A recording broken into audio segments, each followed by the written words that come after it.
Morning, guys. Welcome, brother. Oh, Thank you. Thanks for having me. It's so cool, man. Like he's like across the pond, and he's on the show. So you've been working. I've been seeing some of your reels and some of your posts. Is that your backyard patch, or it looks like you're doing like a full reno overseed back there? Tell us a little bit about what you're doing and what you've been working on back there this year. So I've been in this house for about 4 years. Last spring, I killed it. The garden completely off. It was a mess when we moved in, but it's kind of gradually improved it over the years. And then last year, I decided to kill it off completely, level it all out, and start again. Yeah. So I only have a back garden. Front garden's just driveway, pretty much straight into the street. So it's about 100 square meters, or just shy of 1,000 square feet for you guys. Your old money. So it's 50-50 Kentucky bluegrass, perennial ryegrass mix, real mowing at about 18 mil or 0.7 of an inch. What do you mow with? An Alec Kensington 20K. Nice. So do you run, for fertilizer and stuff, do you generally run granular liquids? What's your program over there?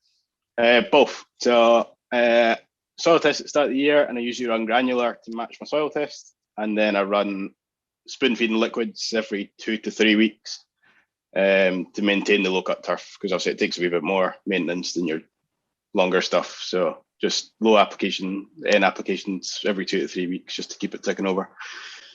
Awesome. Get all my biostimulants in as well during that time. They're all liquid. So what's your guys' prime growing season over there?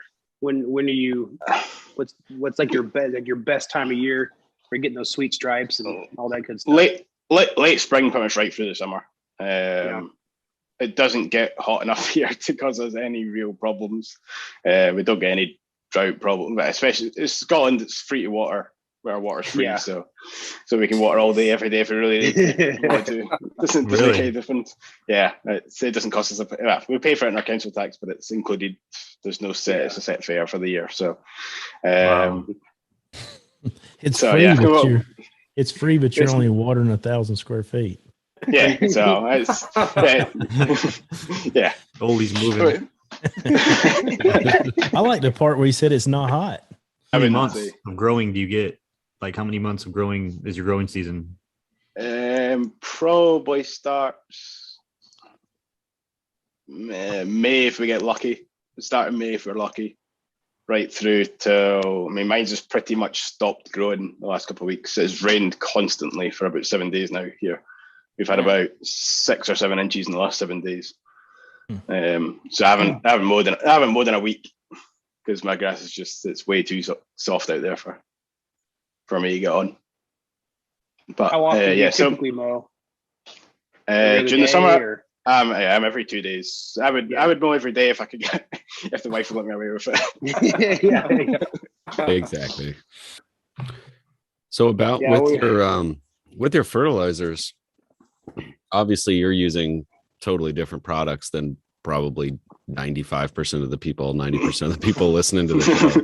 So one of the things I'm interested in is, are the products that you use, are they produced in the UK or are they produced someplace else in Europe? Most of them produced in Europe, I would imagine, but most of the stuff I use is UK-based companies. Okay. Or certainly have UK-based branches of the company. I would imagine my main granular that I used this season is from ICL. So I think they're certainly a European-wide provider, if not worldwide provider of professional greens grade fertilizers for the industry standard stuff. Is what I used. I bought my fertilizer based off my soil report, soil test I'd done at the start of the season.